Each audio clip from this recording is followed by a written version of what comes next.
Hi, Victoria here. I'm going to show you the hand and wrist massage today in this series of self-massage for stress relief. Let's get rid of that stress and feel joyous. Thank you for subscribing. I'll see you soon. So, the hand massage.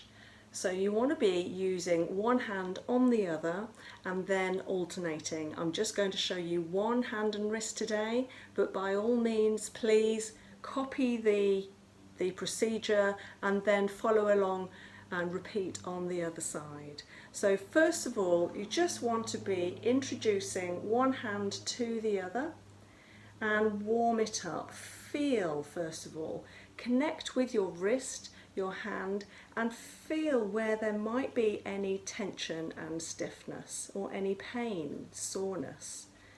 So this is a really good way of you working out how your body feels.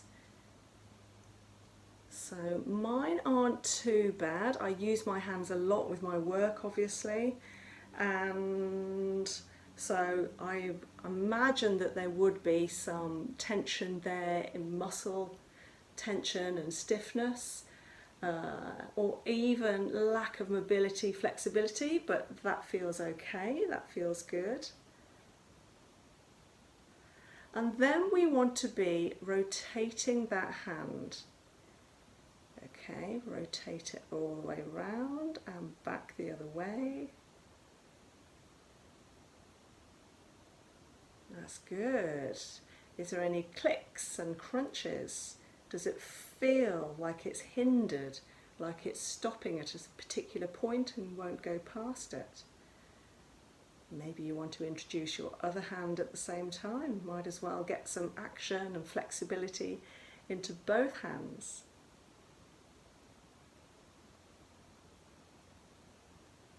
And the fingers and the thumbs.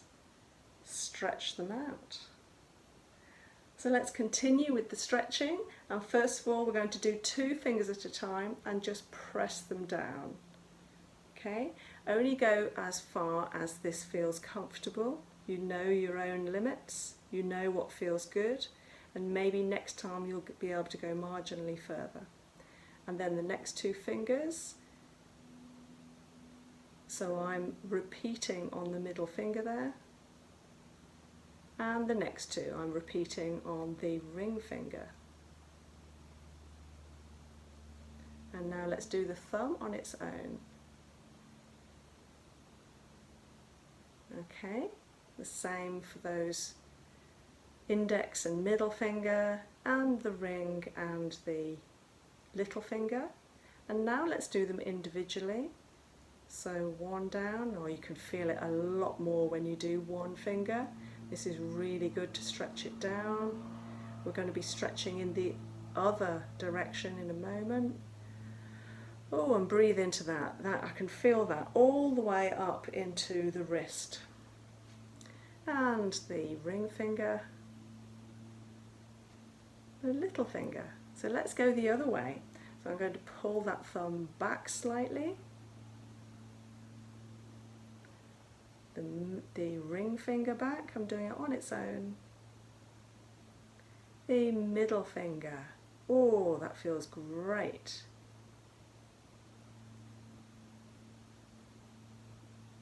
Now I'm going to push them downwards. So I'm actually going to push it towards the palm in this manner, and I'm going to put my supporting fingers quite low down on the finger, so it won't just hinge from that knuckle there, but I'm pushing it so that it's going to stretch this part, the very lower part of that finger. I'm doing the middle finger first of all.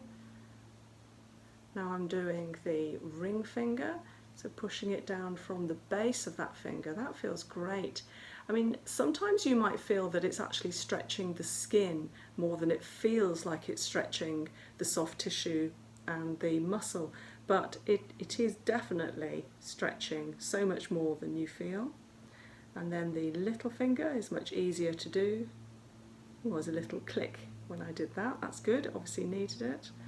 And then coming over to the index finger, that feels great. I can feel almost like pins and needles when I do that. I think I need to be doing this a little bit more. And then bring the thumb in and push it from this lower knuckle here, like that. That's good. How does that feel? So it's a really hot day here today, and my husband is mowing the lawn. You might hear that in the background.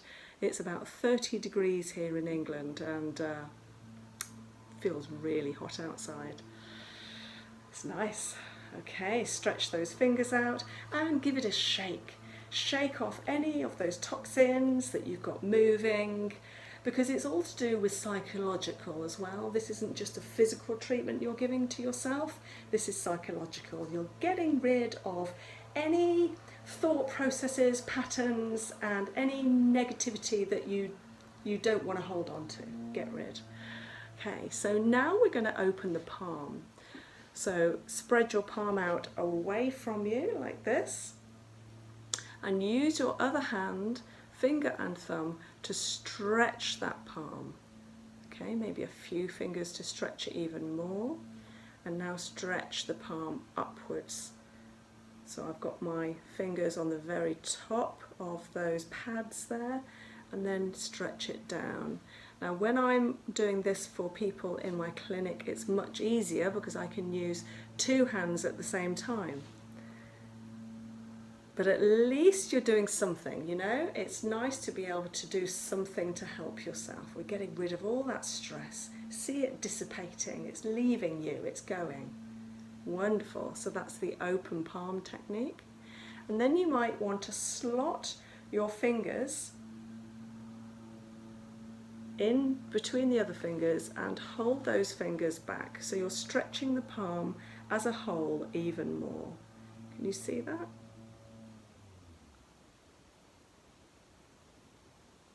Lovely. So the hand that's doing all the work right now is feeling like it needs all this done to itself. It's like, when's my turn? So after this, your other hand will feel very different. It will certainly need it. So now we're going to work on the top of the hand, and we're going to be doing some Petrissage, which is small circular moving technique, where I'm going to push in between my metacarpals. So these are the bones that extend along the hand from the finger, and I'm going to be pushing in a circular motion upwards towards the wrist. The reason we do that is because we want to encourage the blood circulation and the lymph circulation to work always in the same direction, which is upwards towards the heart, because the heart pumps it very easily away from the heart. That's what the pump is for. But it's a much slower process to come against gravity back up to the heart, to be filtered and pumped away again. So lovely, I'm just repeating those moves, small Petrissage circular movements back up to the wrist. Now if you feel little nobules within the bones there, then that can be from previous injury or accident. It can be scar tissue from operations, and just allow for that. So don't do anything that hurts. It should feel quite nice really. And then once we've done the Petrissage, we want to be pulling in this manner. So you'll be able to rest your hand down, but I'm showing you, so I'm showing you up like this, and I'm going to put my fingers in between those metacarpals and I'm pulling like this. So we've done the Petrissage, now we're doing the pulling. I hope you're all having a lovely day, a lovely evening, if you're watching this when this first comes out. It's great, wonderful, nice, strong pulling. Give it another shake, get rid of any of that stress. So now we're going to be doing some ringing. So I want you to hold each finger in this manner and ring it. So I'm doing that type of movement. Wonderful. That feels great. So I'm massaging each finger in turn, up and down. If you can get a handle on it like that, it's really nice at the end. That's where all the accumulation of nerves are at the ends, but our fingers are full of nerve endings. And then push down. So once you've done the ringing, you're pushing down. So I'm squeezing in this manner, pushing down, then the next one. So I'm coming up and down the finger in the ringing maneuver, and then back down again, and push down. That's great. Up that next ring finger, and down again. Let's go up again, and down again, and push down. Same again, up that little finger, and down, up the little finger, and down, and push down.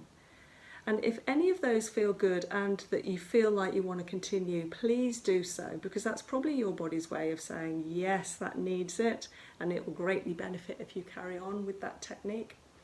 So we've done lots of techniques there, but we now need to rotate the fingers. Now you could do that maybe by rotating it yourself, hopefully separately to the rest of the hand, but it's quite tricky. So it's really difficult because you're doing it to yourself, but you want to be relaxing that hand as much as possible and using this hand as your working hand. Relax, relax, relax. So you might be able to have yours on the couch or on the sofa while you're doing this. I'm going to hold mine up, and then you want to be using the other hand as the working hand and rotate that finger round and round. Now while you're doing this, tune into how that finger feels at the very base where you're rotating it, where the rotation is pivoting, where it's starting. Rotate it round and back again. So you want to be doing at least 3 circles in each direction on each digit, on each finger. And for the next one, that feels really good. Because of all the work we've just done, this is a really good way of, if you like, continuing but finalising that movement, because you're using the mobility and the blood circulation that has been started with all of those massage techniques. If you'd have done this at the start, it wouldn't have felt so fluid. Now the middle finger.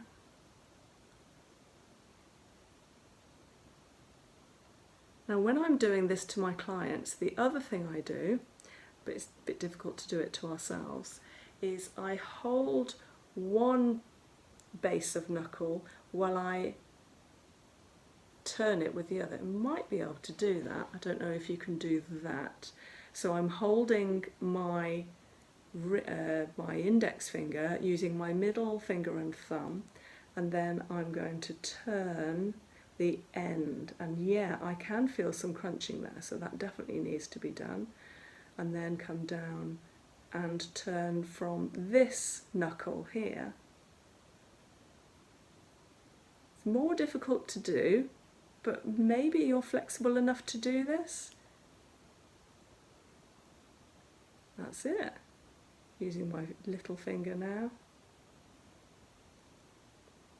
Great. Really difficult to do unless I can just hold it with my thumb and then do the upper. Yeah, that's quite stable. And the lower. Great. And then use my finger against the base of my thumb to do that middle knuckle.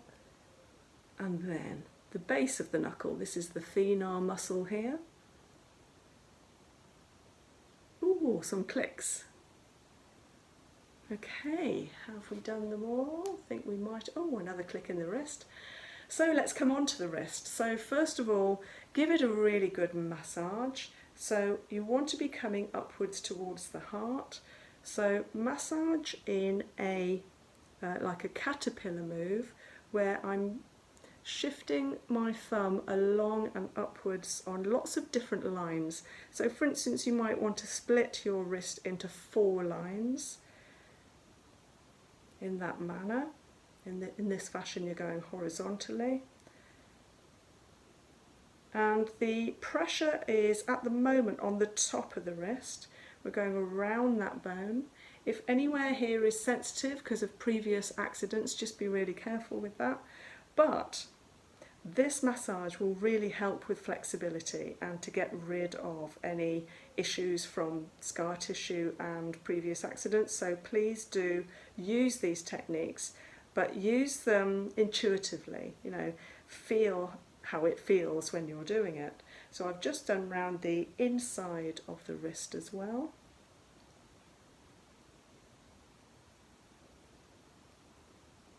How does that feel? Let me know in the chat how this goes for you. I'd be interested to know.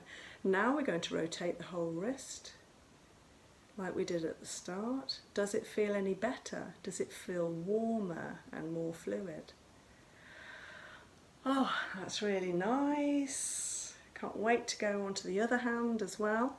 Now there's another technique that I wanted to show you, which is called origin and insertion.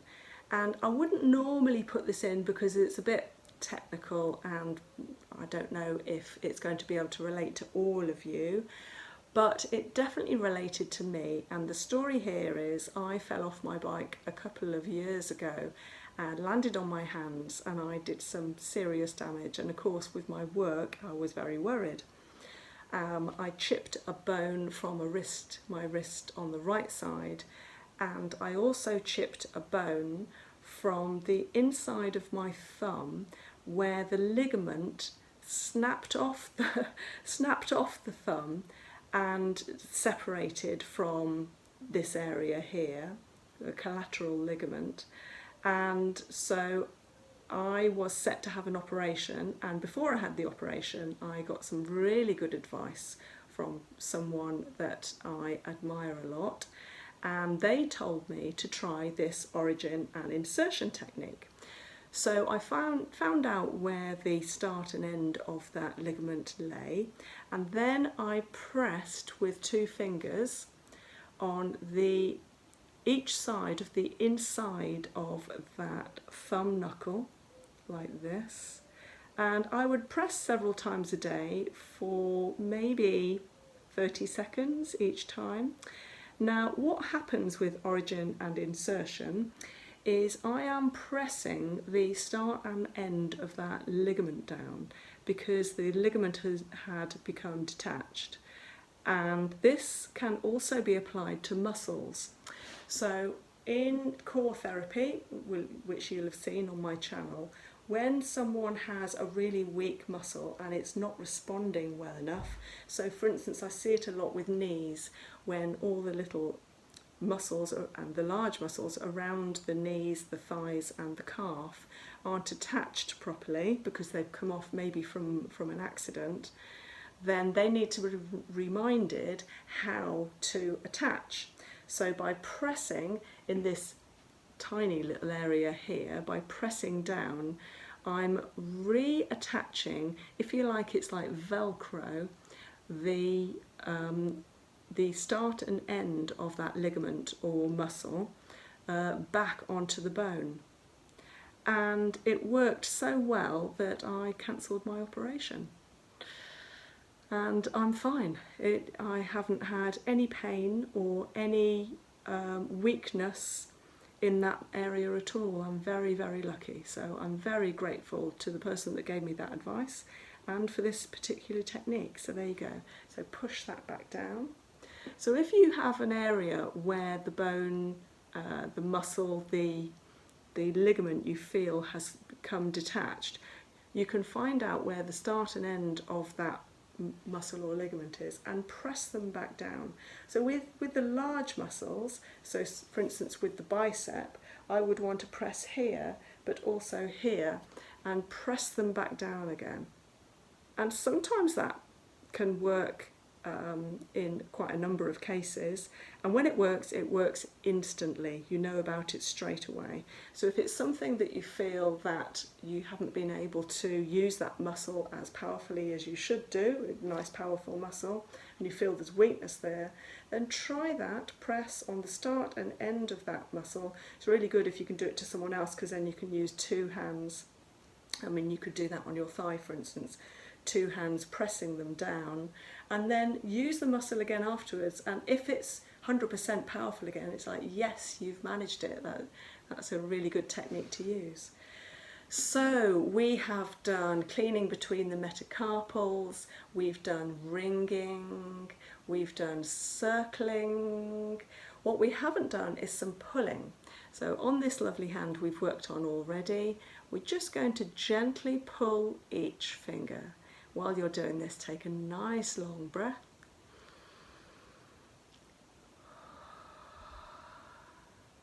And the next one.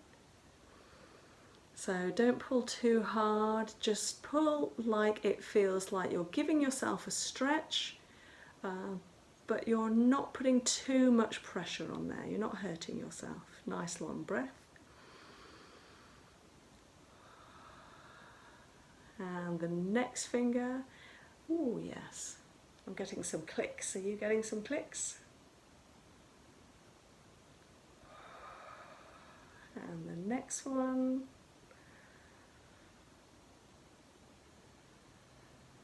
And another deep breath with the thumb.